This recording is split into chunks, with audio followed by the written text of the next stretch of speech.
네, 전략 한번 보죠. 최일호, 최슬리 투자자문 상무 연결해 있습니다. 성님 안녕하십니까? 예, 안녕하세요.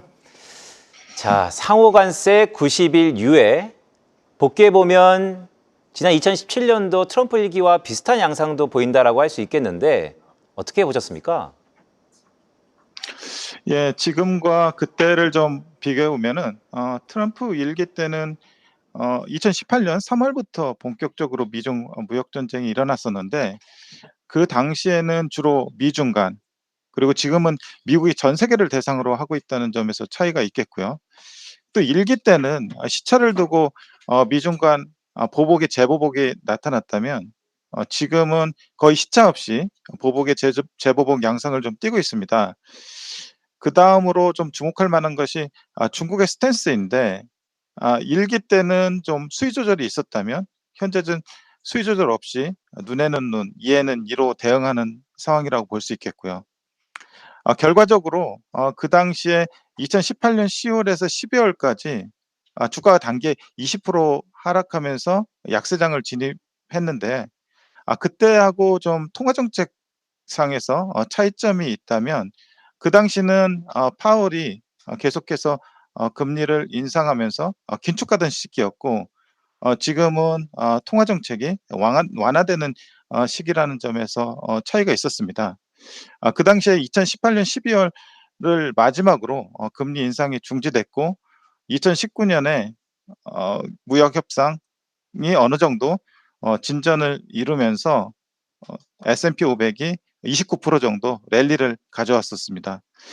일부에서 지금 중국이 미국과 무역 전쟁을 이끌어갈 수 있는 요인들을 세 가지로 분석하고 있는데 이코노미스트에서 좀 참고를 해 보면은요. 첫째 중국 지도부가 미국을 압박할 수 있는 카드가 있다고 생각하는 걸로 보여지고 있습니다. 예를 들어서 트럼프 대통령이 틱톡을 금지하고 싶어 하지 않는다는 점에서 중국 정부가 틱톡 법인 지분 매각을 협상 카드로 쓸 수도 있을 것이라고 보고 있고요. 또 테슬라나 애플 등 미국의 핵심 기업들의 비즈니스가 중국에서 이루어지고 있다는 점이 한 가지가 될 수 있겠습니다. 그리고 둘째, 미국이 관세가 초래할 그 인플레하고 경기 둔화를 감당하지 못할 것이라고 생각하기 때문일 수 있는데 즉 미국이 끝까지 싸우기보다는 물가가 상승하거나 고용이 감소될 때까지 버티면 트럼프 대통령이 협상 테이블로 나올 것이라는 생각이 있을 수도 있다는 그런 예측이 예측이 있습니다. 그리고 마지막으로 무역 전쟁이 격화되더라도 시진핑 주석은 중국 경제를 지탱할 수 있는 더 많은 조치가 있다고 생각할 수 있겠는데요.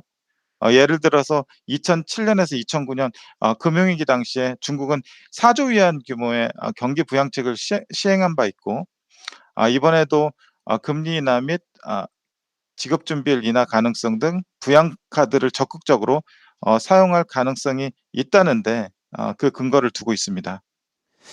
알겠습니다. 자, 마지막 질문 드리겠습니다. 상호관세 유예는 유예고 하지만 다음 넥스트 품목으로 제약 의약품 얘기를 하고 있거든요.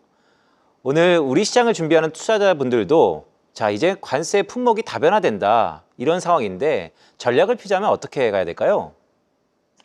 뭐 의약품뿐만이겠습니까? 반도체도 있고 또 만들려면 여러 가지도 있겠죠. 그리고 상황을 예의주시해야 되는 것도 맞고 시장에 대응해야 되는 것도 맞는데요. 투자 관점에서는 최적의 포트폴리오를 구성하는 것이 핵심인 것 같습니다.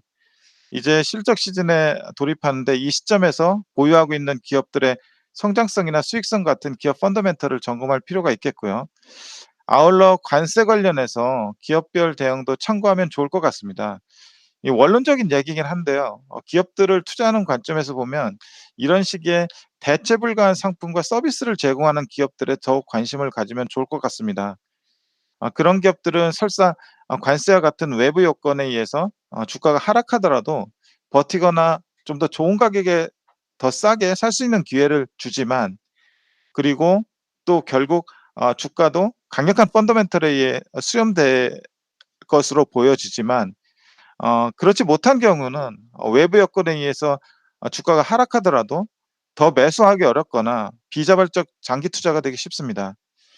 어려울수록 기본에 충실하는 말이 있는데 이런 가정을 해보는 것도 괜찮은 것 같습니다. 즉 내가 뜻하지 않게 돈이 생겨서 투자를 시작하려고 하더라도 현재 종목들로 포트폴리오를 구성할 것인지 스스로 자문하는 것도 도움이 될 것 같습니다. 스스로 자문하는 것도 도움이 될 시기다. 백투 베이직, 초심으로 돌아가자라는 말씀까지 주셨습니다. 자, 지금까지 최일호, 최슬리 투자자문 상무였습니다. 도움 말씀 감사합니다. 계속해서 다양한 경제 이슈를 알고 싶다면 구독과 좋아요, 알림 설정 부탁드립니다. AI 캐스터 권미정이었습니다.